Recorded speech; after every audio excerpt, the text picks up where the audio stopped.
우울증을 유발할 수 있는 위험 요소에 대해 알고 있는가? 우울증은 기분장애로 분류된다.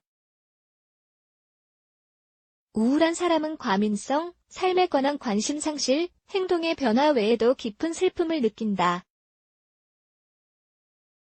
이 상태의 기원은 생물학적이거나 상황에 따라 달라질 수 있다.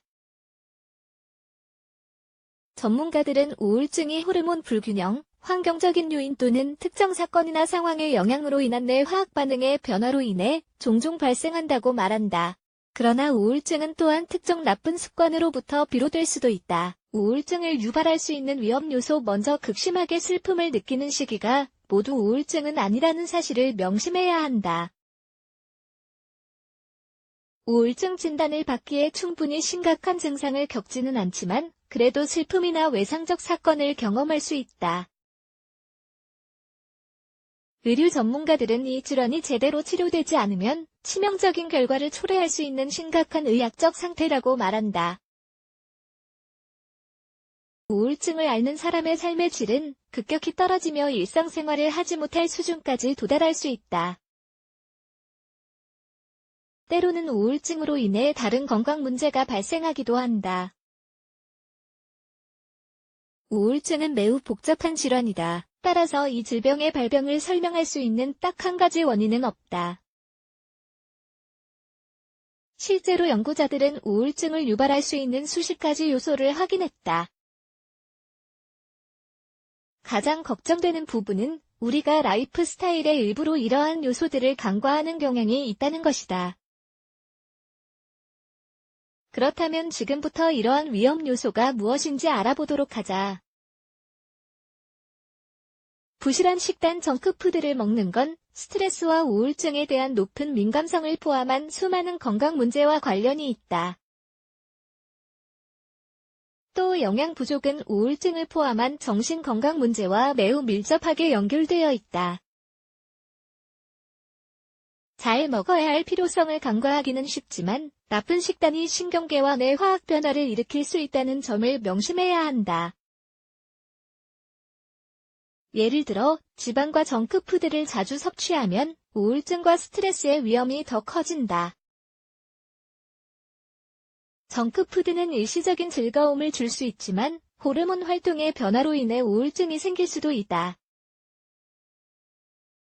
따라서 오메가-3 지방산, 단백질, 항산화제, 비타민 및 무기질이 풍부한 건강한 식단을 섭취해야 한다. 2. 충분하지 않은 수면 양질의 삶을 원한다면 하루에 7시간에서 8시간은 방해 없이 잠을 자야 한다. 이 시간에 신체는 하루 중 다른 시간에는 할 수 없는 일련의 과정을 수행한다. 따라서 수면이 중단되거나 수면장애가 발생하면 몇 가지 부정적인 영향이 생길 수 있다. 불면증 및 기타 수면장애는 우울증과 밀접한 관련이 있다. 실제로 일부 연구에 따르면 잠을 잘 자지 못하는 사람은 제대로 자는 사람에 비해 우울증에 걸릴 위험이 최대 10배는 높다고 한다. 3. 소셜 네트워크의 과도한 사용. 최근의 연구들은 소셜 네트워크 남용과 우울한 행동 사이에 상관관계를 밝혀냈다. 또한 소셜 네트워크 사용과 정신건강 장애에 관한 몇몇 연구가 수행되었다. 사회 및 임상심리학 저널 오브 소셜 앤드 클리니컬 사이칼러지에 발표된 한 연구는 소셜 네트워크의 사용이 우울증이나 외로움과 같은 부정적인 감정에 중요한 역할을 할 수 있다고 결론지었다. 지속적인 사회적 비교 또는 집단 따돌림과 같은 요소가 이러한 부정적인 영향을 설명해 줄 수 있다. 보통 소셜 네트워크를 사용하는 게 큰 영향을 미치지는 않지만 이러한 플랫폼을 오랫동안 사용하는 건 부정적인 영향을 줄 수 있다. 따라서 일반적인 권장사항은 사용 제한을 설정하거나 사용량을 줄이는 것이다. 4. 과음 알코올 음료를 남용하면 뇌 활동에 변화가 생겨 우울증이 생기거나 악화할 수 있다. 알코올 중독자는 일반적으로 자기 일과 가족의 의무를 이행할 수 없으므로 부정적인 영향을 가져온다. 가장 걱정되는 부분은 누군가가 알코올 중독과 우울증 모두로 고통받을 때 중독을 끝내기가 더 어려워진다는 것이다. 따라서 우울증과 알코올 남용으로 고통받는 사람들은 지속적인 전문가 및 가족의 지원이 필요하다. 또한 환자는 다양한 종류의 치료에 참석해야 한다. 유독한 업무 환경은 기분에 큰 영향을 미치므로 정신건강에 부정적인 영향을 줄 수 있다. 스트레스, 불안 및 우울증으로 고통받는 많은 환자가 긴장되거나 유독한 업무 환경에서 일한다. 그것이 과연 무슨 뜻일까? 여기에는 괴롭힘, 과로하는 직원, 저임금 및 동료 또는 상사와의 건강하지 않은 관계 등이 포함된다.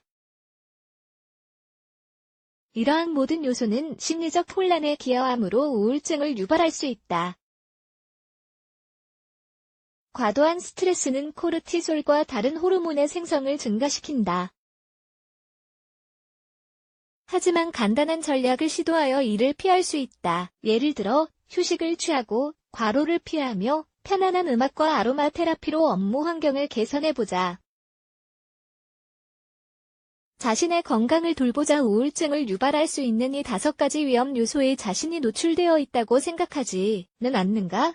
만약 그렇다면 부정적인 결과를 피하기 위해 생활 방식을 바꾸고 적절한 조치를 해보자. 우울증은 전문적인 치료가 필요한 심각한 질병이라는 사실을 잊지 말자. 우울증 증상이 나타나면 즉시 전문적인 도움을 받아야 한다.